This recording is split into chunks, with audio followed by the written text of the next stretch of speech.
are these tasks things that need to be an employee, or can this be a contract position?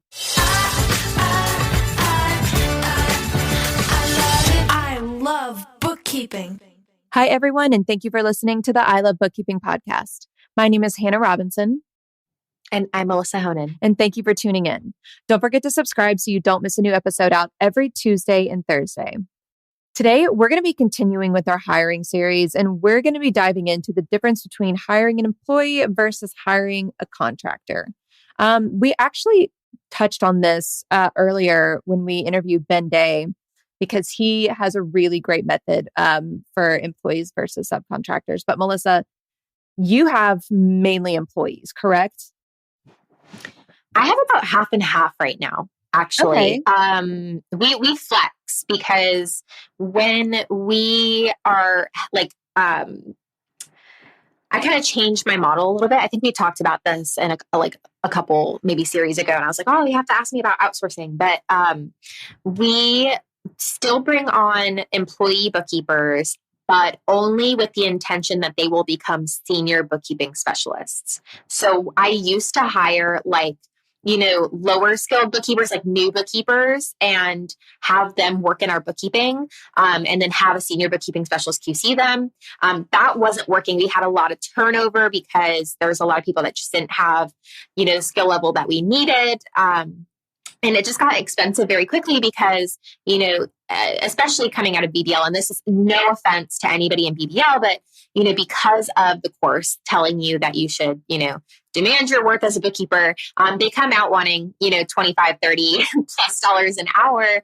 And, they can't, fix a payroll liability, journal entry. And so for us, it just was not worth it with the level that we're at. I've got 120 clients, and I have to invest my money into several different departments. And for me, the easier bookkeeping, it made more sense for us to bring in lower paying subcontractors.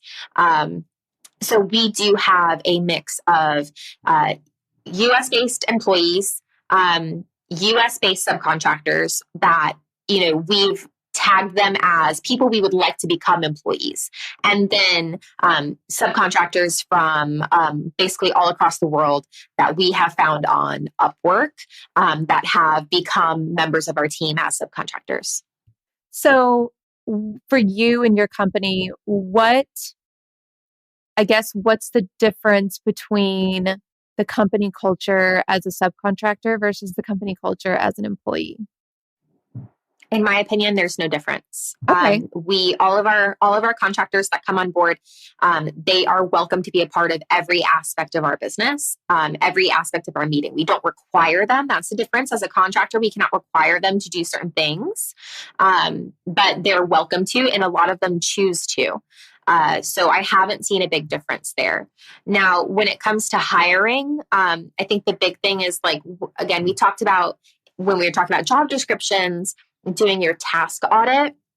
And I think that when you're completing your task audit, you need to determine, are these tasks things that need to be an employee because of the nature of the work that's being done is heavily controlled, has a lot of, specific requirements. It really just fits, the description of an employee, or can this be a contract position? And so when it comes to bookkeepers, that is one position that could very easily be an employee or a contractor, depending on the level of control you want over that position.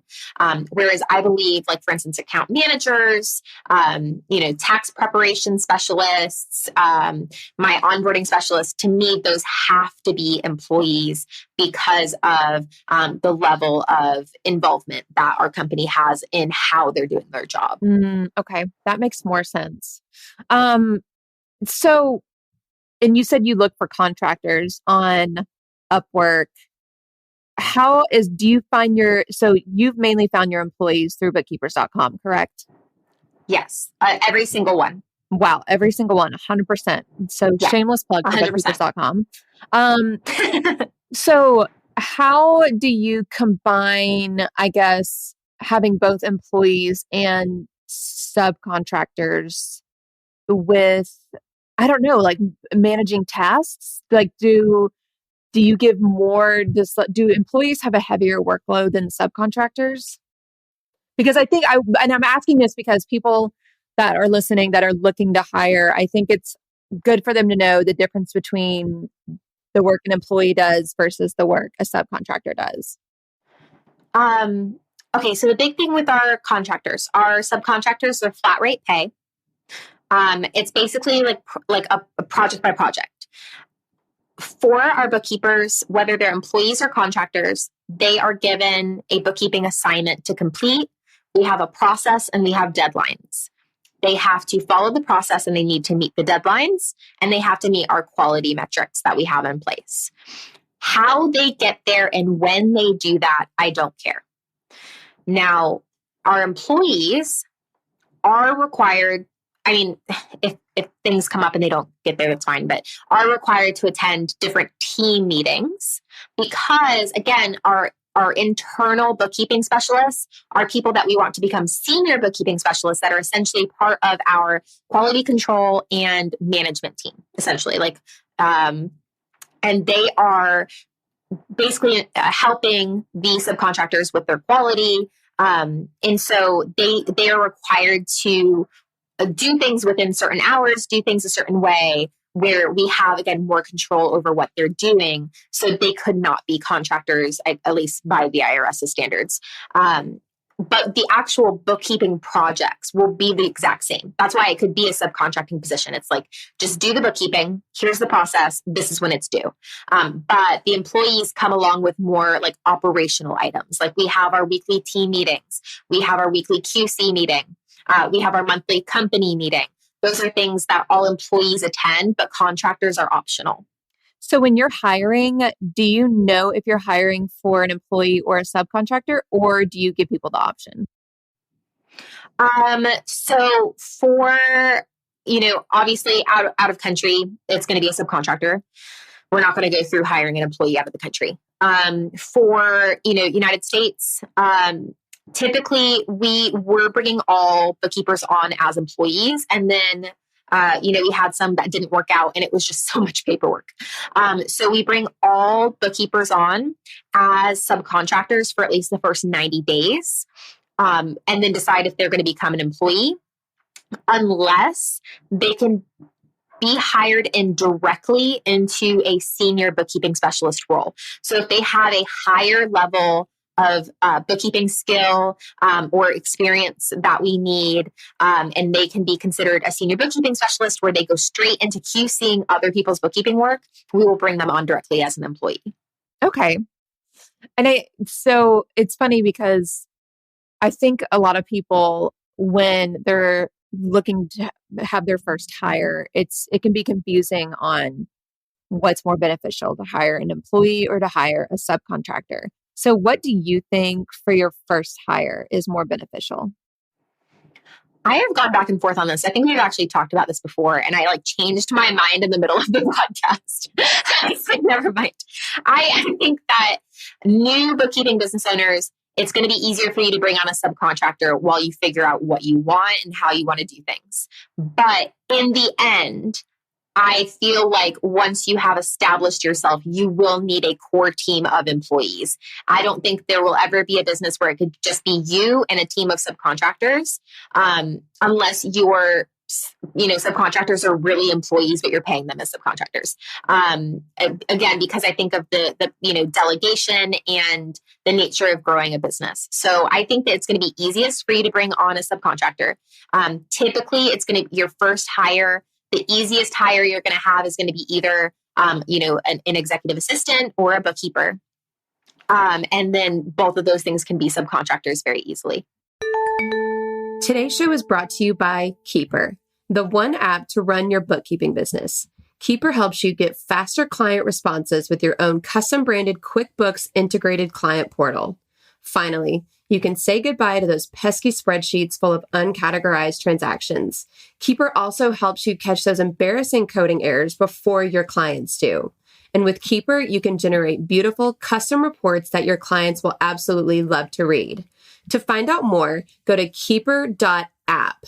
That's keeper.app.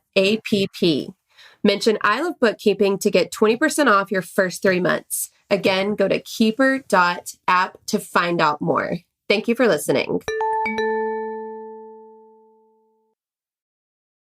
I liked what Ben Day said when we interviewed him earlier in the podcast. And he was talking about how he'll bring on subcontractors and then they kind of have the option of either branching off on their own and doing their own bookkeeping thing or coming on as employees. And I think that's a great business model for maybe somebody.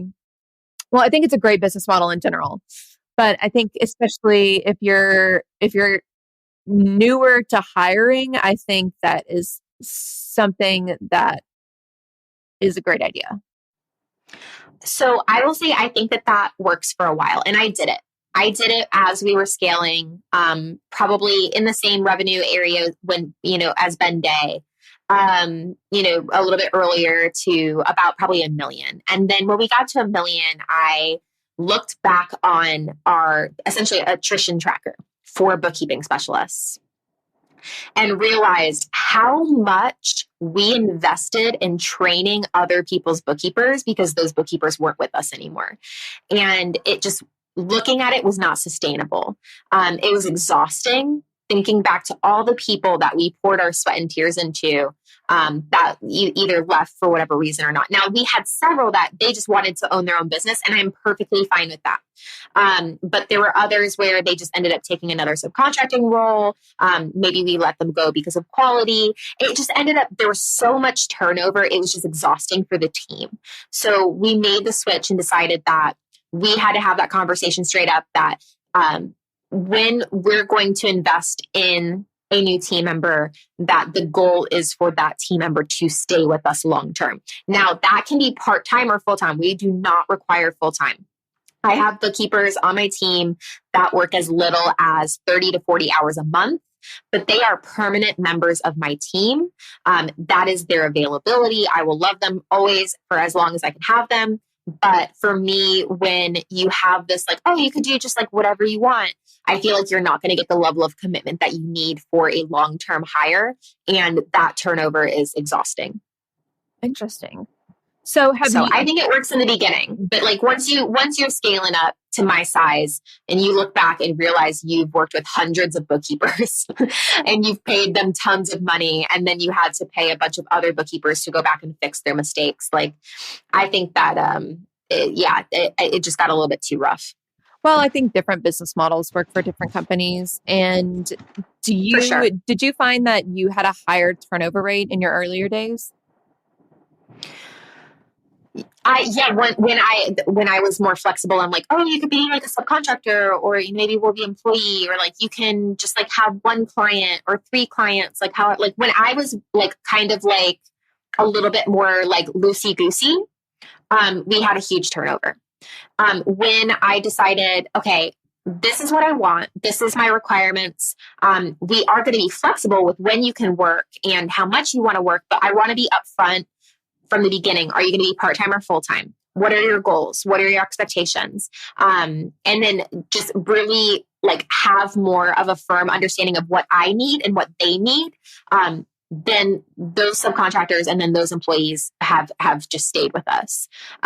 So I think that it could work for some people, but for our company, it just worked out better to set firm boundaries. And it's funny because this actually came out of a team meeting that, I had several team meetings with my employees, probably in the like $500,000 to $800,000 range. And they basically told me that they wanted more structure. They wanted more, like firm boundaries as to what was expected of them. And it was funny because I thought that they always wanted that freedom. So I was always kind of like, yeah, do whatever you want. And they were like, yeah, we actually don't like that. We want to know exactly what you want us to do and when you want us to do it and what the deadline is. And like, we want we want that information. And I think that's just part of the personality of people that are drawn to bookkeeping, is that they like the set of rules and they like processes and they like how when they do things in the order of A to Z that it reconciles completely and it's beautiful. So it really seemed like once we actually put more boundaries into place, people were happier. I think structure in the workplace creates more productivity, like always. Yeah. And not like rigid structure. Like, no. But I do see what you mean about bookkeepers liking more of a structured environment, which might be more of like an employee environment.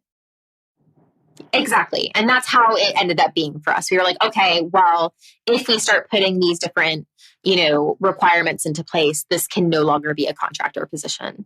But again, like you said, different things work for different people. I know that that's working for Ben Day. He might get to a point when he realizes, I don't want to do this anymore.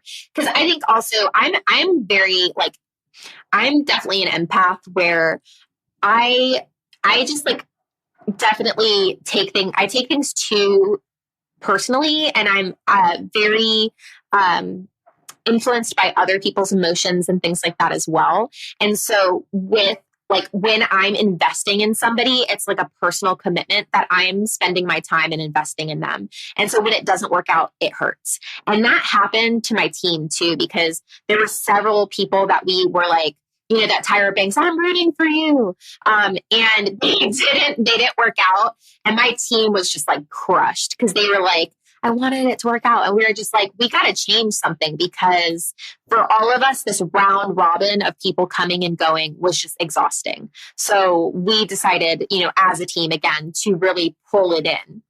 Now, we do still have a little bit of a round robin of outsourced bookkeepers, but they are kind of kept a little bit separately until they have gone through 3 cycles again. And so once they've been through 3 cycles, we have a good core team of outsourced bookkeepers, that have amazing, no quality issues, no concerns. They coordinate with everybody in Slack. They're part of our team. And so they're part of that core team. But then we have the others that are new that we're testing that are kind of kept separately again until they've passed our test for that same reason, because we still get emotionally connected to them, whether they're subcontractors or employees. And we just want to know that core team is set. That's really good to know. And I think a lot of people listening can identify with that. If you guys have comments, questions, concerns, or you just want to chat with us about contractors versus employees, please shoot us a message at hello@ilovebookkeeping.com. Again, that's hello@ilovebookkeeping.com. We have new episodes out every Tuesday and Thursday, available on Apple Podcasts, Spotify, and Google Podcasts for Android. My name's Hannah Robinson. And I'm Melissa Honan. And thank you for listening to the I Love Bookkeeping podcast. I love bookkeeping. Here's a little shout to all my friends working hard at keeping the books. You want to change your life, you want to grow that biz, it's not as hard as it looks. Be a money guide, a profit coach, step up your game and see